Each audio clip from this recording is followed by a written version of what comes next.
Cristiano Ronaldo, vai embora Cristiano Ronaldo, bateu, golo. Balotelli, Aguero! Posse de bola para Portugal, vai Éder, chuta!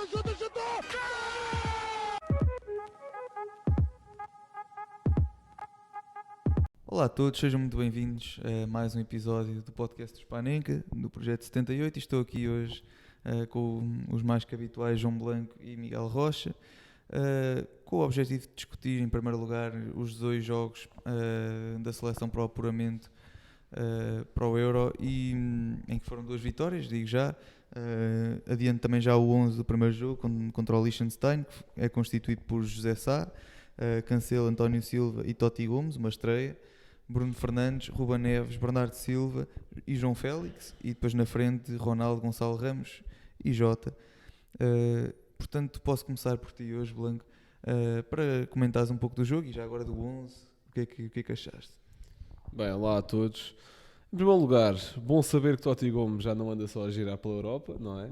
Ele existe mesmo, de facto sabe jogar futebol e... Bem, em primeiro lugar, a grande conclusão que eu tive destes dois jogos é que não serviram para absolutamente nada. Portanto, foram duas coisas... Para bater recordes, show. Sim, para bater recordes, obviamente, fica bem na fotografia e obviamente que era a obrigação de Portugal, tendo a qualidade que tem, fazer uma qualificação só com vitórias neste grupo, e fica bem para o Roberto Martínez, é uma boa estreia. Cria dinâmicas, percebo isso tudo. Dois jogos absolutamente inúteis, onde devia ter havido uma maior rotação, lá está. Nem os tipos que estão no grupo dele e que jogam menos conseguiram jogar mais nestes jogos. Portanto, João Neves jogou pouquíssimo, João Mário, apesar de ter sido titular no segundo jogo, também jogou pouco, saiu tipo aos 50 ou aos 60 do segundo. Há mais casos, Ricardo Horta podia ter jogado mais também. Portanto, nem a própria malta do grupo consegue ter muitos minutos dentro do grupo num jogo que já não conta para absolutamente nada. Principais dinâmicas que eu tenho a destacar, assim, a grande principal é que Bruno Fernandes vai assumindo cada vez mais como o destaque, pelo menos a nível de rendimento, desta seleção, vai assumindo esse papel de liderança, enquanto que isto é muito bom termos referências diferentes, uma a nível de dietismo, de história, para aquilo que fez pela seleção, e outra de rendimento atual. Não estou a dizer que Ronaldo já não tenha rendimento pela seleção, mas acho que o Bruno Fernandes está numa muito melhor forma, algo que nem era comum com ele, e acho que é bom as duas referências serem diferentes, porque uma leva com a pressão toda dos média, a outra faz a sua cena assim, pela calada, e acho que ter Cristiano também é uma mais-valia, porque enquanto ele sabe jogar com pressão e a pressão não afeta o seu rendimento, ao mesmo tempo está a retirar a pressão de outras estrelas, Bernardo Silva, Bruno Fernandes, Rafael Leão, que nem foi estes dois jogos, por acaso, o que quer que seja. Portanto, para mim, essa é a principal conclusão destes dois jogos, sendo que, então, a meio do primeiro, dava-me vontade de adormecer. Digo-te já que adormeci mesmo, não adormeci, mas estive quase e praticamente não vi também a segunda parte toda. Tal era o meu estado de aborrecimento. Mas Rocha, já agora pergunto também sobre o 11, sobre o que achaste do jogo, e se partilhas esta opinião do Blanco de nem os jogadores que são menos utilizados têm espaço neste tipo de jogos para mostrar o seu futebol à seleção. Sim, houve rotação dentro dos limites da própria convocatória, eu diria. Já falámos aqui sobre os poucos jogadores diferentes e habituais que foram convocados, e tendo isso em conta, acabou por jogar o José Sá, que é capaz de ser assim o mais fora da caixa, por mesmo na própria posição de guarda-redes não haver uma grande rotação. E depois, pronto, Totti Gomes, que acaba por fazer a estreia. Acho que são assim as duas maiores entradas no 11. Depois, dizer António Silva, mas já tinha feito vários jogos. O próprio Ruben Neves até a jogar pelo meio, mais na defesa, quase como um terceiro central. Também se pode dizer que é uma surpresa, tendo em conta os outros centrais convocados. Mas lá está, o primeiro jogo contra o Liechtenstein foi uma primeira parte terrível, contra uma equipa igualmente do mesmo Primeira nível. E segunda. Sim, a segunda não foi melhor, mas acabámos por fazer 2 golos, o que melhorou um pouco a imagem de Portugal nesse jogo. Mas sim, claramente 2 jogos, e concordo com o Blanco, que não serviram para muito. Lá está, foi para bater o tal recorde da seleção portuguesa, para deixar uma boa imagem de Portugal perante o que podem ser perspectivas e objetivos para o europeu em si. E vamos ver também, lá está, com esta integração de jogadores novos, tanto na convocatória, que não foram muitos, e até mesmo no 11 inicial, ver quantos deles vão passar a ser mesmo efetivamente opções. Certo, esse ponto também também reparei, ia tocar nisso um bocadinho mais tarde, sobre eu acho que nós não jogámos com 3 centrais, eu acho que nós jogámos com um sistema de 2 centrais, mas na saída de jogo, e depois o Palhinha acho que fez muito isso também no segundo jogo, e a atacar jogávamos com os 2 centrais aí sim, mas no processo de saída de bola o médio juntava-se. Blanco, agora tu achas que esta pode ser uma adaptação de um sistema de 3 centrais que Roberto Martínez obviamente gosta muito, mas sem ser 3 centrais clássicos? Eu acho que isso é um ponto positivo relativamente ao trabalho dele na Bélgica, é que ele na Bélgica estava muito preso a um sistema, enquanto que aqui está mais ligado a ideias de jogo, e percebe-se que mesmo jogando com 2 centrais as ideias não alteram, mas o sistema altera, a forma como ocupas o espaço altera, e isto é muito importante, principalmente quando jogas com adversários inferiores. Portanto, não faria qualquer sentido, tal como aconteceu nos primeiros 4, 5 jogos da qualificação, jogarmos com 3 centrais contra este tipo de adversários. É muito pouca gente na frente para o pouco espaço que eles dão, visto que estão com muita gente atrás, não é? E cá para mim, ali a partir do 4º jogo até o 8º, mais ou menos, portanto, excluindo esta dupla jornada, Portugal apresentou o seu melhor futebol, até demos ali um 9-0 pelo meio. Portanto, acho que é uma solução bastante válida, e até contra adversários mais do nosso nível, no fundo, pode ser uma solução interessante, visto que se isto acontece em momento ofensivo, em momento defensivo, também pode vir a acontecer a espaço. O Palhinha pode perfeitamente encostar no meio dos centrais, tal como pode, neste caso, o trinco suplente foi o Ruben Neves, mas espero não o ver muitas mais vezes na seleção, portanto... Eu acho, só em relação ao sistema, uma coisa essencial também para o Roberto Martínez adotar esta tática são as características dos nossos alas, porque eles são verdadeiramente isso, alas. Eu acho que neste momento, laterais portugueses, existe o Mário Rui, o Totti Gomes, no máximo. Tudo o resto, para mim, Cancelo, Dalot, Rafael Guerreiro, para mim são Nelson Semedo até, mas mesmo assim, acho que até não podes dizer que esses jogadores, alguns na sua carreira, seja até na formação, não tenham jogado, por exemplo, a extremo. O próprio João Mário só começou a jogar a lateral passado alguns jogos na equipa principal do Porto. Tem tudo, muita formação de extremo, jogadores como o Cancelo, também muito jogo interior, e portanto acho que estão todas as características desses jogadores para essas posições, em ambas as alas. Acho que beneficiam muito jogar com este tipo de saída de bola, e até mesmo principalmente com um jogador como o Palhinha, a garantir uma solidez defensiva no caso de eles estarem a dar toda a profundidade nas alas. Eu acho que se pode tirar muito daqui, e acho que o Fernando Santos não aproveitava isso ao máximo. Certo. Falando dos jogos em si, e de um tema que tem sido recorrente, que é a qualidade das equipas que temos enfrentado, não sei se é unânime ou não, mas pelo menos na minha opinião acho que é bastante claro que a Islândia talvez tenha sido o melhor adversário que Portugal enfrentou desde que Roberto Martínez está à frente da seleção. Não sei se é uma discussão que... É uma discussão muito equilibrada, mas que sinceramente pouco interessa, na medida em que são todas muito niveladas por baixo. Sim, é importantíssimo nesta pausa de seleções de março, em que vamos ter amigáveis marcados pela Federação, enfrentar seleções de um melhor nível. Sim. E os 2 golos que acabámos por sofrer foi da Eslováquia. Aquele 3-2. Está convocada, aliás, está apurada para o Euro também. Exatamente. É uma curiosidade. Uhum. Pronto, mas era só para perguntar se contra teoricamente o adversário mais difícil, se achaste que não foi, na minha opinião foi o melhor jogo, à exceção se calhar do 9-0, mas talvez tenha sido o melhor jogo em termos de todo, na globalidade da seleção. Sim, lá está. Eu acho que é relativizar os resultados adaptando às qualidades das equipas. Esse 9-0 pode ter sido muito bom, mas não era contra uma seleção nem de topo da Europa, nem também do nível da Islândia.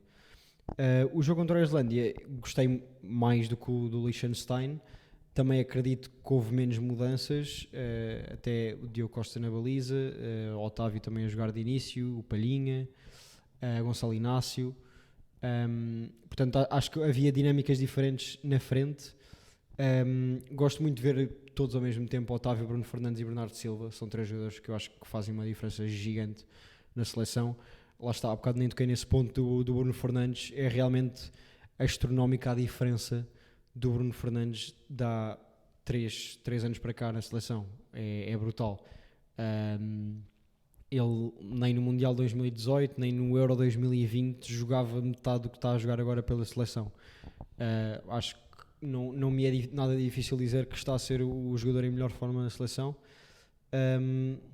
Inversamente ao que está a acontecer no clube, e ele antes estava bastante bem no clube e mal na seleção, se calhar tem de encontrar um sítio em que se sinta confortável para jogar o seu futebol, e neste momento esse sítio é exatamente a seleção. E portanto acho que lá está, ainda não houve um teste verdadeiro para Portugal, mas isso também nunca acontece sem chegarmos a uma competição efetivamente oficial e numa fase de eliminatórias. E não é só em Portugal, acontece o mesmo com as seleções Brasil e Argentina, com equipas da América do Sul. Existem muitas seleções fracas, assim como na Europa, e portanto o meu medo, de certa forma, com Roberto Martínez lá está, ele, e isso já acontecia na Bélgica, bastante bem nesta fase de apuramento, até bastante bem na fase de grupos, mas depois chegava ali eliminatórias, nem que seja quartos ou meias finais, que penso foi o máximo que chegou, e acabava sempre por perder. Chegava longe, mas perdia, e espero também que isso mude com Portugal, e também ao ver como é que Portugal se adapta com este estilo de jogo a equipas dessa superioridade. Sim, concordo contigo. Acho que ainda é pouco claro o futuro da seleção em termos de futebol, porque, por exemplo, contra o Liechtenstein fiquei um pouco preocupado com a qualidade de jogo observada, mas também sei que realmente com equipas de nível superior não vão estar uns atrás da linha da bola, não é? Sim, portanto, é também a motivação para os jogos. Sim, não também é mesmo? já estávamos apurados, se calhar também tem muito a ver. Lá está, há muitas variáveis que só com mais jogos é que vamos conseguir perceber se realmente é uma boa solução, apesar de até agora tudo indicar que sim.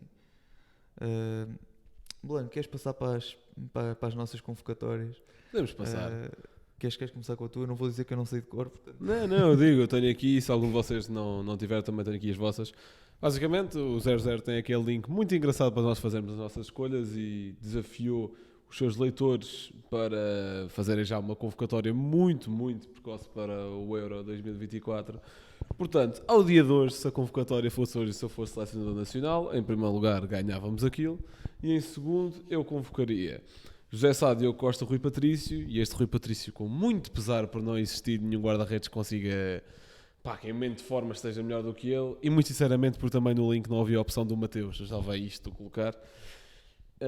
E também por estamos aqui a tentar fazer um exercício mais ou menos realista, não é? Sei que o Roberto Martínez também do nada deixa aqui o Patrício. Quanto a defesas centrais, Pepe, António Silva, Ruben Dias, Gonçalo Inácio, até mais numa pelo que percebi, estamos a adotar mais 2 centrais do que 3, e até por nos médios eu depois tenho o Danilo e com 5 centrais num esquema a 3 também se safa. Laterais direitos, Dalot e Cancelo, à esquerda Guerreiro e Nuno Mendes, apesar de praticamente nós nunca termos visto Nuno Mendes com o Roberto Martínez, acho que deve ter feito 3-4 jogos devido a lesões, mas é a escolha óbvia, obviamente. Obviamente, parece-me bem. Médios, portanto, Danilo e Palhinha, ali 2 opções para a posição de 6, sendo que o Danilo ainda faz central. Vitinho, Otávio, Bernardo Silva, Bruno Fernandes, Mateus Nunes, adeptos do Benfica. João Neves seria a minha 24ª opção, e adeptos do Já vou comentar isso. E adeptos do Sporting, o Pote a jogar assim nem em Gibraltar consegue estar. E avançados, Cristiano Ronaldo, Gonçalo Ramos, João Félix, Rafael Leão, Diogo Jota, Pedro Neto seria a minha 25ª opção, também algo diferente. E atenção, eu percebo que, olhando para a minha convocatória, não se percebe, mas todos os episódios estão a fazer aqui cascar que o time não roda nada e que não dá para levar mais malta, e agora faz uma convocatória só com malta que ele convoca regularmente. 2 pontos, em primeiro lugar. Nós estamos aqui sempre a bater na tecla que, mais estes 2 jogos até, não contavam para absolutamente nada. Portanto, eu por mim levava 23 diferentes destes para os últimos 2 jogos. E segundo ponto, estamos aqui a fazer contas com 23. É possível que a UEFA até abra mais espaço na convocatória, e sim, na minha opinião, para um João Neves ou para um Pedro Neto, possivelmente para um Pote, possivelmente, quem sabe, para um Nuno Santos, depende sempre de momentos de forma. Tem um Florentino, em forma, tem características que se calhar nos podem ser mais úteis do que as do Danilo, por exemplo. É saber gerir essa situação com o número de lugares disponíveis. Ok, deixa-me só fazer rapidamente um comentário à tua seleção, aos teus convocados. Aliás, concordo essencialmente com tudo. Só tenho mesmo pena do João Neves de fora e eu não posso deixar de fora. Já direi os Então quem é meus, que tiravas? mas eu já digo os meus. Não, mas da minha lista, quem é que tiravas? Da tua lista? Eu acho que tirei o Danilo, sinceramente. Ok. Mas também a custo, porque o Danilo é importante. É um jogador que joga a central ou a média e já tem cultura de seleção. Portanto, é um jogador importante, mas o João Neves a jogar a este nível nunca na vida pode ficar de fora. Nunca.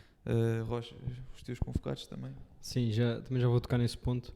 Agora os meus guarda-redes são iguais aos do Blanco, Sádio, Costa e Patrício. Centrais eu convoquei 4. Aqui uma pequena nota na descrição do 00 no site dizia se todos os jogadores estivessem na melhor forma, e portanto eu tendo isso em conta, convoquei Ruben Dias e Pepe, os 2 centrais para mim titulares de Portugal, e depois Gonçalo Inácio e Diogo Leite. Para mim, e tendo em conta a forma que nós já vimos de Diogo Leite e as quase nulas oportunidades que ele tem na seleção, acho que não deu para provar o seu nível real e até a própria competitividade que pode dar aos centrais portugueses. E portanto, eu, na minha perspectiva, um Diogo Leite em forma é mais forte que o António Silva. Depois médios, acho que não fugi muito também dos que tu disseste. Vitinho, Otávio, Danilo, Bernardo Silva, Bruno Fernandes, Palhinha e Mateus Nunes. Lá está, em relação ao João Neves é uma questão muito básica. Tu disseste daqui tiravas o Danilo. O Danilo é capaz de ser top 5 jogadores mais importantes da seleção, nem que seja por balneário. Mesmo o impacto e o estatuto que ele tem dentro do balneário é top 5 de seleção. Vais ser comido vivo no TikTok. Mas eu não estou a dizer da qualidade de jogo, eu estou a dizer estatuto no balneário, ele é top 5 jogadores da seleção e posso dizer isto aqui. E portanto, eu acho que um jogador destes numa competição como um europeu ou um mundial tem de ser convocado. E o Danilo não é nenhum cepo, vamos ter em conta isso. E portanto, é claramente uma opção para médio defensivo e claramente uma opção backup para central se for preciso. E portanto, tendo em conta que o João Neves para jogar tinha de passar à frente de jogadores como Bruno Fernandes, Palhinha, Mateus Nunes, Vitinha, o que fosse, não tem lugar na seleção, simplesmente. E entre levar um jogador que é capaz de jogar, como foi aqui, a entrar aos 87 minutos no primeiro jogo, ou levar um jogador com estatuto no balneário, para mim a opção não é muito difícil. E avançados, João Félix, Ronaldo, Pedro Neto, Rafael Leão e Diogo Jota. Aqui, obviamente, outra vez a questão da forma. O Pedro Neto tem alguns problemas com lesões e, portanto, num caso de não estar em forma, levaria também o Gonçalo Ramos.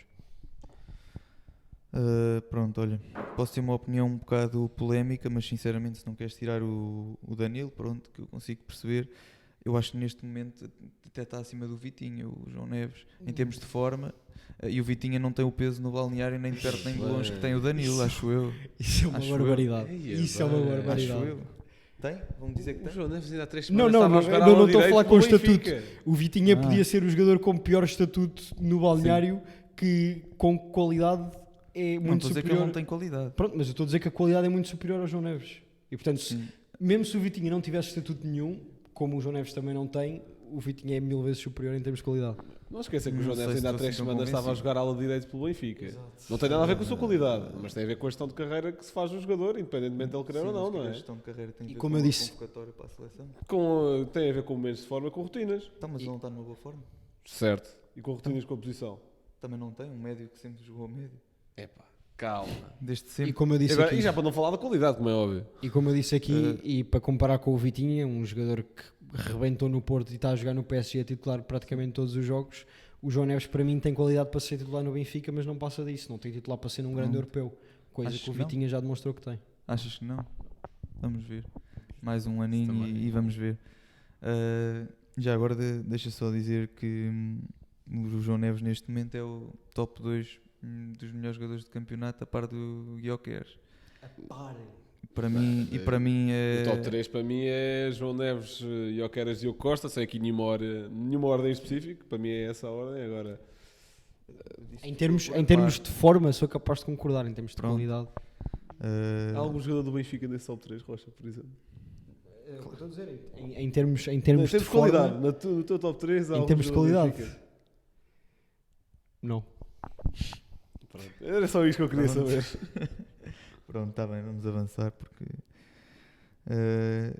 os meus convocados, os guarda-redes acho que são iguais, José Sá, Diogo Costa e Rui Patrício. Defesas, Pepe, Diogo Dalot, António Silva, Ruben Dias, Rafael Guerreiro, o Gonçalo Inácio, Nuno Mendes e o Cancelo. Médios, Mateus Nunes, João Neves, Palhinha, Bruno Fernandes, Bernardo Silva, Otávio e Vitinha. E os avançados, Cristiano Ronaldo, Gonçalo Ramos, João Félix, Rafael Leão e Diogo Jota.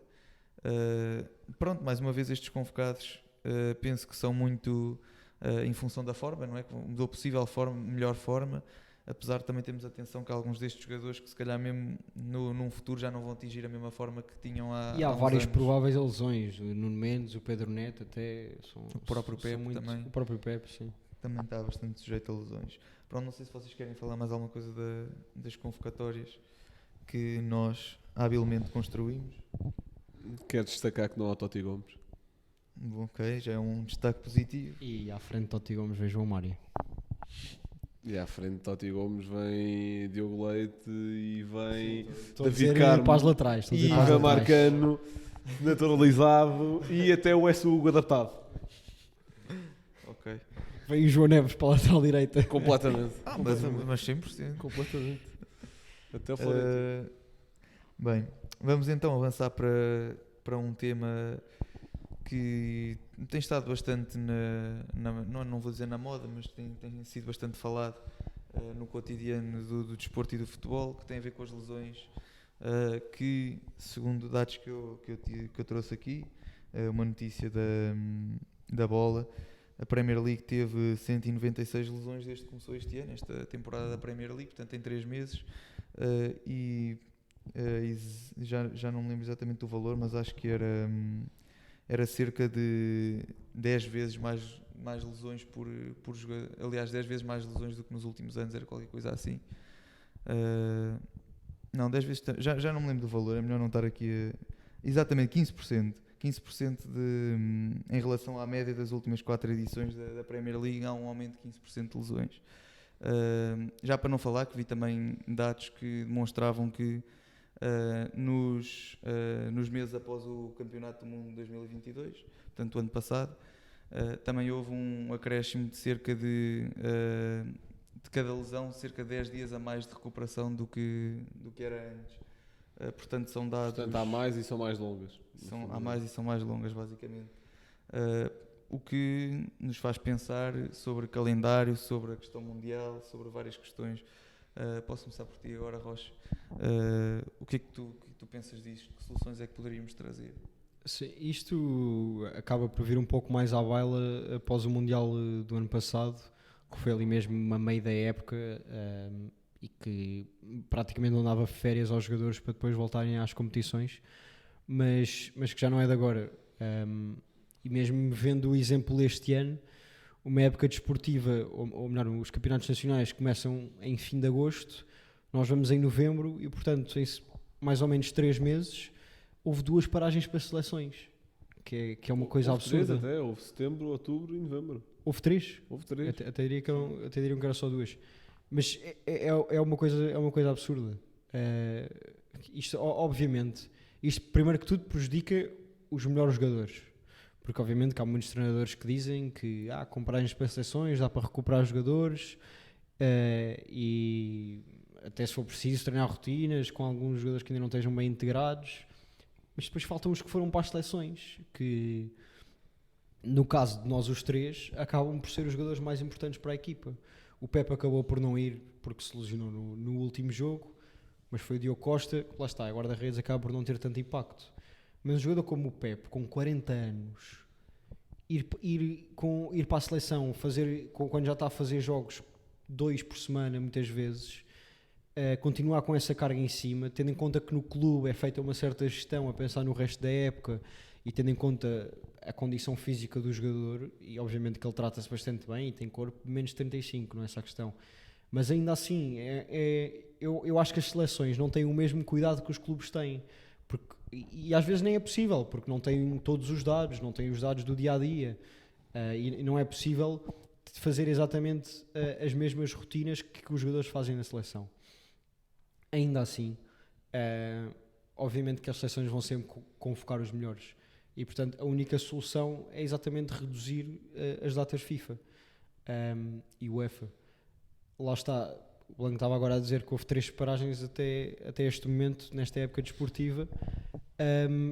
Eu acho que é muito melhor, ainda por cima, tendo em conta que no verão não houve nem europeu nem mundial, usar-se ali 2 semanas, 3 no máximo até, quase como se fosse o tempo de uma competição, como foi do mundial, que havia jogos de 3 em 3 dias, em que se despachasse a maior parte dos jogos do apuramento. E depois até se podia fazer mais uma paragem, por exemplo, início de novembro, fim de outubro, alguns por aí, ou seja, a meio do fim do segundo semestre do ano civil, em que se acabavam os jogos de apuramento. E, portanto, eu acho que haver mais do que 2 paragens em tempo de época desportiva, ou seja, de agosto a junho, haver mais do que 2 vai prejudicar imensamente os jogadores.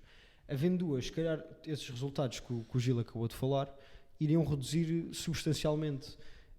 Em vez de 3 paragens em 3 meses, haver 2 paragens em 8 meses, eu acho que ia ser uma coisa absurda em termos de lesões.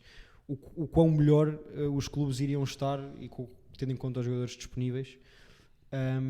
E lá está, aproveitando se calhar verões em que não há competições para se fazer este tipo de apuramentos mais prolongados, e durante a época desportiva minimizar ao máximo as paragens para as seleções, porque lá está, prejudica não só fisicamente como também em termos de rotinas para os clubes e até o impacto, porque agora, por exemplo,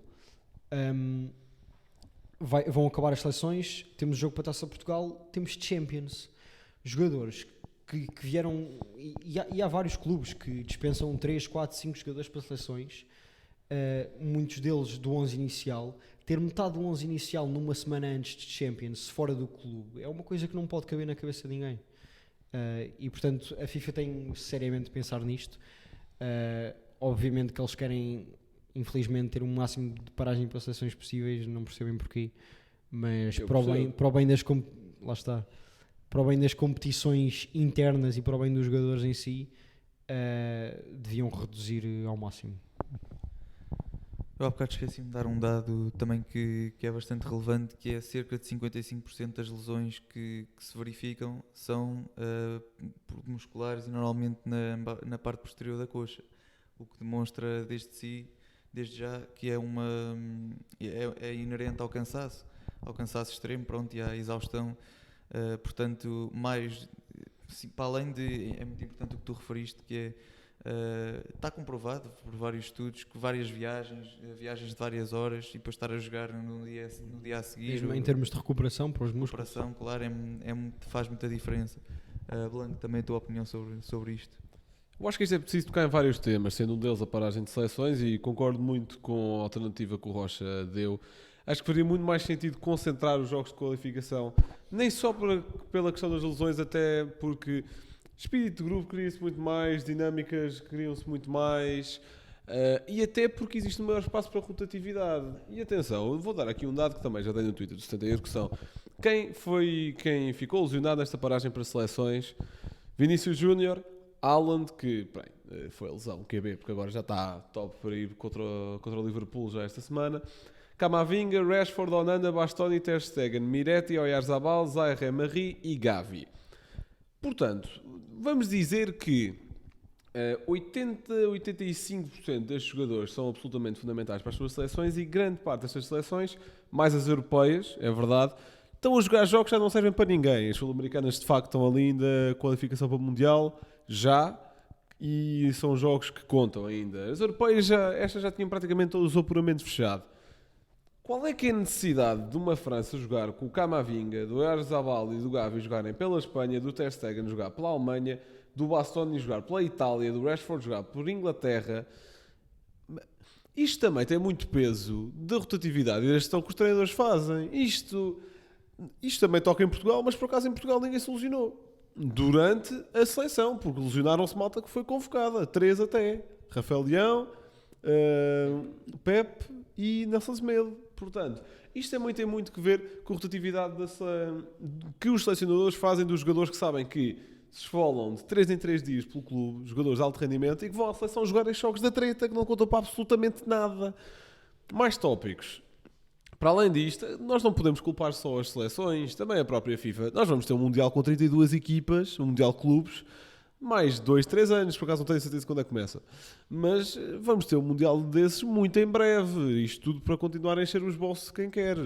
E isto depois, obviamente, tem prós e contras. Isto, o que eu acho que vai levar é, a partir do momento em que se aumenta o número de jogos, as equipas vão precisar de fazer mais jogos, eu acho que vai resultar em plantéis maiores. A partir do momento em que precisas de plantéis maiores, as equipas ricas vão estar em vantagem comparativamente a equipas mais pobres, vão ter mais recursos para comprar jogadores e para comprar melhores jogadores. Quais é que são as partes positivas disto? Gerando mais dinheiro, em teoria, os jogadores também vão ter mais margem de manobra para negociar salários maiores. Agora, se isso vale a pena para pôr em causa a sua integridade física, não sei eu que tenho de decidir, isso são eles. E, por outro lado, vai dar chance a mais malta de chegar ao alto rendimento, porque a partir do momento em que, sei lá, o plantel do City é maior, do Bournemouth também vai ser, e assim até ao fundo da pirâmide. Portanto, mais malta vai conseguir jogar futebol profissionalmente e semi-profissionalmente, etc. Agora, sempre pondo em causa a sua capacidade física, se não houver uma maior rotatividade, que neste caso é o que não há. E obviamente que eu tendo o Messi no meu plantel, eu tendo o Ronaldo no meu plantel, eu tendo o Haaland ou o Mbappé no meu plantel, eu quero que ele jogue os jogos todos. Agora, é responsável por o Mbappé a espetar um hat-trick a Gibraltar num 14-0? Eu acho que não é. Ok, deste bastantes bons pontos. Eu acho que devemos pensar numa solução conjunta entre essas observações todas. Acho que é muito importante reduzir o número de paragens para seleções e concentrar mais, não quer dizer concentrar no tempo mais jogos, apenas o que eu quero dizer é concentrar os jogos todos na mesma paragem, pronto. Idealmente com 4, 5 dias de descanso entre jogos, porque 3 dias já sabemos como é que é. E obviamente tentar reduzir o número de jogos também seria algo interessante, tal como os próprios selecionadores que fazem as convocatórias pensarem um pouco na importância dos jogos, como tu estiveste aí a referir, e de quem é que convocam em função dessa importância. Portanto, penso que seria por aqui as principais soluções. Não sei se vocês querem dizer mais alguma coisa antes de passarmos para as rúbricas. Portanto, Blanco, o teu facto. Portanto, o meu facto, venho aqui falar de seleções que já estiveram em europeus e garantidamente vão falhar o próximo. Portanto, Noruega, Irlanda, República da Irlanda, Macedónia do Norte, Letónia, Suécia, Bulgária e Irlanda do Norte. Sendo que a Suécia esteve presente nos últimos 6 europeus e a Noruega, da última presença, em 2000. Grandes conclusões desta lista. Haaland e Odegaard ainda não é desta que jogam uma grande competição e é importante perceber. Porque, em primeiro lugar, a qualidade da Noruega não são só esses dois. Temos o próprio Osnes, por exemplo, temos outras individualidades. E a nível individual tem mais do que qualidade para estar no europeu. É importante perceber que trabalho é que a Federação Norueguesa está a fazer a nível de gestão da sua seleção principal.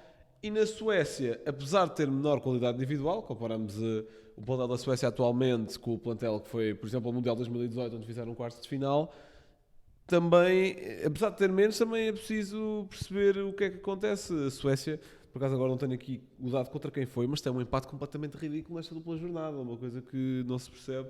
E o Gyökeres não dá para carregar aquilo para sempre. Portanto, não sei. Aqui outros dados a destacar mais é que a Macedónia do Norte esteve no último e não vai, e, apesar disso ter sido algo mais esporádico, acho eu, e a Irlanda do Norte foi o mesmo caso, e a Bulgária e a Letónia, a última vez que foram foi no Euro 2004, organizado cá em Portugal. Portanto, Rocha, o teu momento cultural. Bem, vou recomendar um documentário que está na Netflix, que saiu a semana passada, do Higuita, o guarda-redes lendário da defesa escorpião.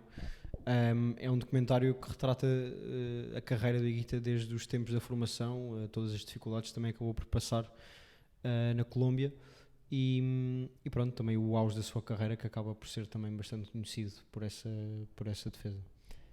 Gil, o teu comentário semanal. Certo. Hoje vou trazer aqui um comentário do Francisco J. Marques. Olha, por acaso podíamos ter falado um pouco disto, se calhar hoje. Eu ainda estava um bocadinho à porta. Sim. Ainda estava um bocadinho à porta. Não falámos da AG do Porto, pá. Ainda estava um bocadinho à Boa, porta. boa. Mas começo eu.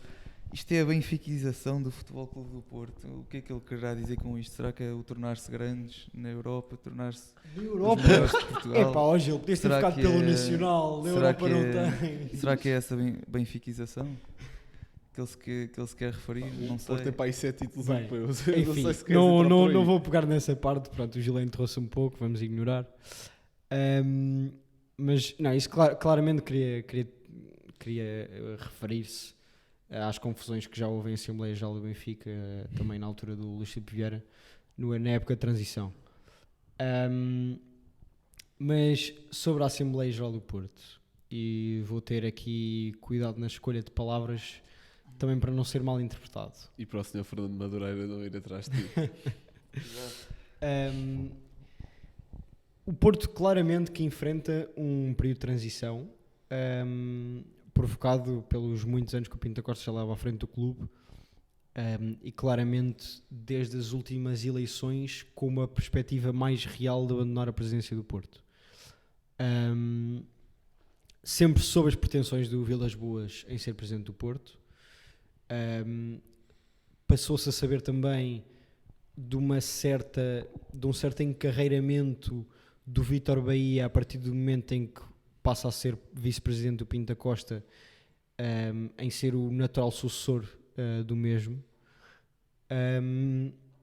E claramente que existe uma certa dificuldade por parte de alguns adeptos do Porto em deixar de votar de Pinto da Costa quando este ainda é candidato às eleições da presidência. E portanto, eu acho que não é uma questão de não gostar ou discordar de Vilas Boas ou quem quer que seja o outro candidato ao Porto. É uma questão de não se conseguirem desprender do passado. E eu, que adoro Pinto da Costa, apoiando Pinto da Costa em todas as eleições até agora, acho que chega um momento, e nem é só pelo momento, é pelo candidato em si. Eu tenho receio, embora não seja uma certeza, de que se Vilas Boas não é eleito presidente do Porto nestas eleições do próximo ano, possamos perder uma oportunidade de eleger um presidente efetivamente bom para o Porto. E portanto, numa hipótese em que Vilas Boas vai contra Pinto da Costa para o ano e perde, e depois nas eleições seguintes Pinto da Costa já não se candidata e já não existe um candidato à altura de Vilas Boas, porque para mim Vítor Bahia, por muito que goste e respeite toda a carreira, acho que em termos de gestão, não só pelo percurso como treinador de Vilas Boas, mas também por toda a preparação que ele tem vindo a fazer nos últimos anos, mesmo fora nos Estados Unidos, em termos de cursos de gestão, de desporto, teve um MBA em Harvard, se não me engano, e portanto toda a preparação que ele tem vindo a fazer para ser presidente do Porto não pode ser descartada assim, desta forma. E portanto eu acho que a seguir a Pinto da Costa nos últimos 40 anos nunca tivemos um candidato tão bom como o Vilas Boas, e portanto desperdiçar essa oportunidade eu acho que pode ser um erro fatal no futuro do Porto. Isto não descarta o período difícil que o Porto vai passar se Vilas Boas ganhar frente a Pinto da Costa, porque obviamente vai haver muitas divisões dentro do clube nos primeiros tempos, não por lá estar discordarem de Vilas Boas, mas sim por uma dificuldade de adaptação a uma presidência que tem vindo a ser a mesma nos últimos 40 anos. E portanto, eu acho que a Assembleia Geral foi um sintoma disso mesmo. Acho que é uma coisa a que os adeptos mais apegados vão se ter de habituar, e respeitar o processo natural das eleições. E isto é uma coisa muito importante, e eu acho que ninguém consegue pensar nisto após todas as declarações que o Vilas Boas já fez. Vilas Boas candidatar-se frente a Pinto da Costa não é uma afronta, nem é um desrespeito perante todo o passado do Pinto da Costa. É apenas uma percepção de que daqui para a frente o Porto precisa de um futuro diferente. E esse futuro, neste momento, e tendo em conta todos os candidatos e a preparação dos mesmos, para mim tem de ser com Vilas Boas. Queres dizer alguma coisa? Não, eu quero dizer aquilo que o Rocha quer dizer, ou no fundo eu interpreto ser a realidade, mas de forma muito menos comedida do que a do Rocha, que é, meus caros, o Porto está-se a aproximar, quer seja nas próximas eleições, quer seja nas seguintes, do seu abril. porque o Porto nos últimos 40 anos tem sido algo totalmente autoritário. Portanto, aquilo que está a acontecer neste momento dentro do Porto, que é uma perseguição, Não só dentro do Porto. mas calma, aquilo que está a acontecer neste momento internamente para o Porto, que é uma perseguição de quem não vai a favor da linha e a favor da narrativa que se quer vender a partir de cima, é o que o Porto já faz para fora nos últimos 40 anos, quer seja árbitros, quer seja rivais, quer seja o que quer que seja. Não existe um único discurso de Pinto da Costa nos últimos 40 anos onde não se menciona o centralismo de Lisboa e que a única solução é ele e blá blá blá blá. Não existe um único. Agora, o que está a acontecer é, o Porto já não tem aquela como vou dizer, aquela impunidade. Não, aquela impunidade. Pujança o Porto vai sempre ter, o Porto é um dos 3 grandes em Portugal. Não tem aquela impunidade a nível nacional que chegou a ter nos anos 90, portanto a nível externo já não existe esse controle, apesar de obviamente o Porto vai continuando a ser competitivo devido a uma multiplicidade de fatores, quer seja formação, quer seja ter um excelente treinador dos últimos 5, 6 anos, mas a nível interno as pessoas também já estão a abrir os olhos. E agora, o que é que controla quando um Estado autoritário o povo começa a abrir os olhos? A polícia política. E aí entram os super-dragões, malta financiada pelo Pinto da Costa para ir aos jogos todos, faz aquilo que quiser, tráfico de droga, o que quiserem. Isso também já são Para alegações. são teorias também, minhas, calma. tudo bem. São teorias. Para o que quiserem, mandam na cidade do Porto da forma que querem, em contrapartida. É a polícia de choque do Pinto da Costa. Não gosto daquele. Ok, vai à vida. Aquele na Assembleia Geral não bateu palmas ao Presidente. É arrochar nele. Seja ele um puto de 19 que falou, ouvi um miúdo de 19 anos a falar no telejornal, mega emocionado, nota-se que adora o Porto e que não se identifica com aquilo, a ser amordaçado por malta que tem mais poder do que ele, infelizmente, quer seja um miúdo de 19, quer seja uma mulher de 40 que também vi que foi agredida na Assembleia Geral do Porto.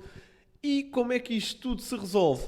Não há Assembleia para ninguém. Já então, se não querem bater palmas ao Sr. Presidente, não há Assembleia para ninguém. Mais uma vez, uma marca de um regime altamente democrático. Mas isso, em relação a isso, ao cancelamento da Assembleia, tem tudo a ver com a votação que ia ser feita. Que até de uma perspectiva de apoiantes do Vilas Boas, iriam votar contra essa mesma alteração nos estatutos. E, portanto, o cancelamento da Assembleia não é nem de perto nem de longe um seguir a linha de Pinto da Costa, atenção, porque seria uma alteração nos estatutos que de certa forma ia beneficiar a reeleição do Pinto da Costa na presidência. Mas lá está, ou seja, qualquer coisa que seja a não normal atividade da linha democrática são traços de Pinto da Costa. Agora, só neste caso, aparentemente não ia beneficiar. Mas é assim que a coisa tem funcionado. Eu, muito sinceramente, isto é um dado que eu vou chutar completamente de cabeça e é um sentimento meu. Obviamente que se calhar o Rocha tem dados para contrariar, mas eu acho que é a primeira vez desde que eu começo a acompanhar futebol, portanto, lá para desde 2013, 2014, que eu ouço falar de uma Assembleia Geral do Porto. Verdade. Porque correu mal, foi muito mediática, concordo em absoluto. Agora, eu sou convocado para uma Assembleia Geral do Sporting mínimo 3 vezes ao ano. Mas e no Porto também existem. Esta Assembleia acaba por ser mais mediática porque finalmente existe um presidente ou um proposto a presidente que é mais falado. Já nas últimas eleições que tivemos, houve mais outros 2 candidatos que nem de perto nem de longe tinham a movimentação que o Vilas Boas tem. E, portanto, é tudo apenas uma questão mediática da Assembleia Geral. Isso é tudo real e só para concluir, tu estavas a dizer que muito provavelmente, aliás, estavas a dizer que nas próximas eleições vai ser um contra o outro e é o que vai acontecer. Já há um terceiro, é o Nuno Lobo que já foi candidato nas últimas, mas... Sim, mas mesmo assim ficou em terceiro, contra o Rio, não sei o que é Rio. Mas pronto, há termos de expressão também. Muito provavelmente vai ganhar o Pinto da Costa também, porque... José Fernando Rio já. Porque... Apesar do André Vilas Boas ter as melhores ideias, a melhor preparação e mesmo, vamos tirar claques da equação, imaginando que as claques estavam absolutamente neutras, Pinto da Costa ia ganhar a mesma, porque existe esta coisa de estar lá há 40 anos e de ser quase que aversa à mudança. No Benfica aconteceu exatamente o mesmo naquelas eleições de Luís Filipe Vieira contra Noronha Lopes. Um candidato claramente melhor e que sabia o que é que queria fazer do clube para ser o Vieira. E o que é que sucedeu? Rui Costa, que é o sucessor de Vieira, de forma diferente e de forma mais mascarada. O que vai acontecer no Porto também. Mas eu aí discordo num certo sentido, porque eu acho que há muita gente que não declara o apoio a Vilas Boas, mas que vota nele. Ou seja, como aconteceria com o Noronha Lopes, não é? Mas num sentido... Eu acho que não é a mesma coisa, porque por muitas polémicas em que o Pinto da Costa esteja envolvido como presidente do Porto, eu acho que não é... como é que eu ia dizer? Não lhe são atiradas as culpas da mesma forma que era com o Luís Filipe Vieira pelos próprios adeptos do clube. Claro. Ou seja, mas isto no sentido em que por tudo o que o Pinto da Costa deu ao Porto, existe até um respeito para que o mesmo saia em altas e um respeito de perceber qual é o momento da saída do mesmo. E, portanto, havendo um candidato como o Vilas Boas, que foi treinador do Porto, ganhou uma Liga Europa, ganhou tudo o que havia para ganhar em Portugal, que todos os adeptos sabem que está bem preparado, mesmo os que apoiam incondicionalmente o Pinto da Costa, mesmo esses sabem de todos estes factos. E, portanto, eu acho que existe uma certa vontade de fazer com que Pinto da Costa saia de uma forma diferente do que os adeptos do Benfica queriam que o Luís Filipe Vieira saísse. E, portanto, eu acho que não é tão linear assim que Pinto da Costa contra Vilas Boas dê Pinto da Costa 100%. Eu concordo acho que que é. existe, desculpa Gil, mas só mesmo para acabar. Não sei dizer isto. Eu concordo que existe essa principal diferença, que é quando o Luís Filipe Vieira sai do Benfica por um caso judicial. Quando Vieira sai do Benfica, a grande parte dos adeptos do Benfica não o queria lá, apesar de ter sido eleito antes. Mas é esta a grande questão de ter um autoritário no poder. É que essas eleições do Benfica, as mais participadas de sempre, se não me engano, em que o Noronha tem tipo 25% e o Vieira 70%, e depois havia lá uns pozinhos para o Benítez e outras coisas. Quem está no poder pode controlar coisas como vem lá os votos da casa do Benfica, as caixas chegaram abertas para a contagem de votos. Não deve ser nada. E siga. É isto, quem está no poder controla isto. Então, se isto já é assim a nível de alguns estados, quanto mais em clubes, em que não existe controle praticamente nenhum. E agora, só mesmo para terminar, quanto a Pinto da Costa, eu tenho plenamente a certeza que os adeptos do Porto querem vê-lo saírem altas. Os adeptos do Porto, na sua globalidade, e apesar de já alguns adeptos mais de André Vilas Boas terem uma opinião contrária, os adeptos do Porto conseguem jurar para juntos que Pinto da Costa foi uma figura positiva para o futebol português. Quando não foi de todo. Para o Porto, claro que sim. Olha, quando ele entrou, o Porto ganhou 7 títulos europeus e ganhou não sei quantos campeonatos. Claro que sim. Agora, para o futebol português, o Pinto da Costa e o Vieira foram das piores coisas que podiam acontecer.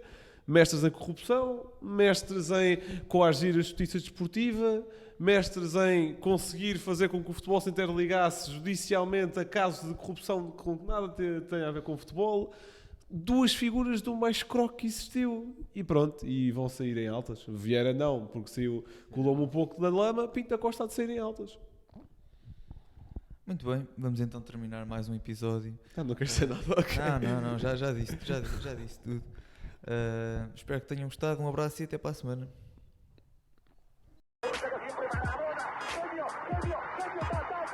Liverpool 3-0. Corner taken quickly. Origi! Está jogado Cristiano Ronaldo. Vai embora Cristiano Ronaldo. Mete. Bateu. Gol. Balotelli, Aguero! Posse de bola para Portugal. Vai Éder. Chuta.